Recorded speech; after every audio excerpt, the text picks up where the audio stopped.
Well, I'm not a prophet, and I'm not the son of a prophet. I do have a prophet's name.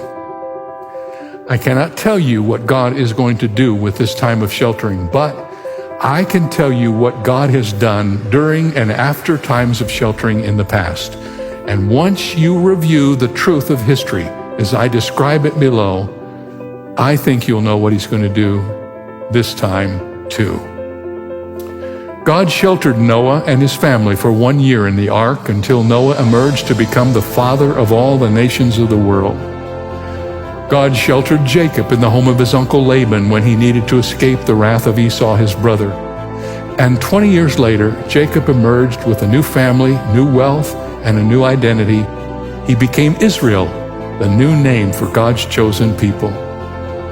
God sheltered Joseph from his 17th year to his 30th, but his slavery and prison became the school where God prepared him for greatness.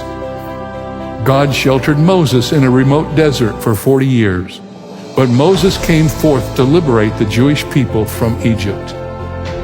God sheltered Naomi in the barren land of Moab until she nearly became bitter, but she and her daughter-in-law Ruth traveled to Bethlehem to participate in one of the greatest love stories of history. God sheltered David for 15 years after he had been anointed king of Israel. And when David finally assumed the throne, he was a man after God's own heart, and he gave us many of the Psalms.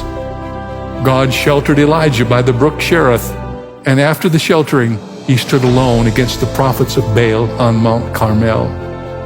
God sheltered Jonah for 3 days and 3 nights in the belly of a whale, and when the sheltering was over, Jonah went to Nineveh and preached history's greatest revival. God sheltered Daniel for 70 years in Babylon, where he wrote this Old Testament book bearing his name, outlining the future of God's dealings with his people. God sheltered Esther while in the palace of the Persian king, and she saved her people from destruction. God sheltered the disciples in the upper room for 10 days until the Holy Spirit descended in dramatic fashion to form and fashion the church.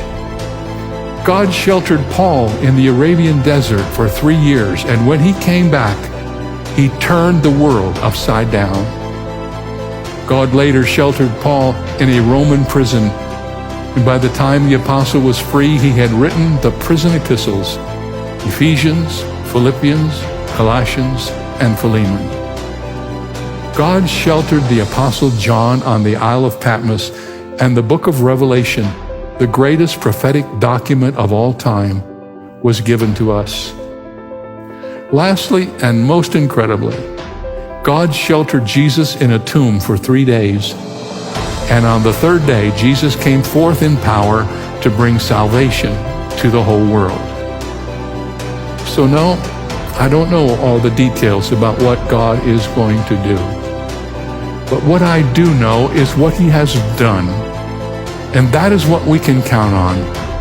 The God who sheltered his people in biblical days won't stop now. So come what may, I'm trusting in the sheltering God to be my refuge. And so can you.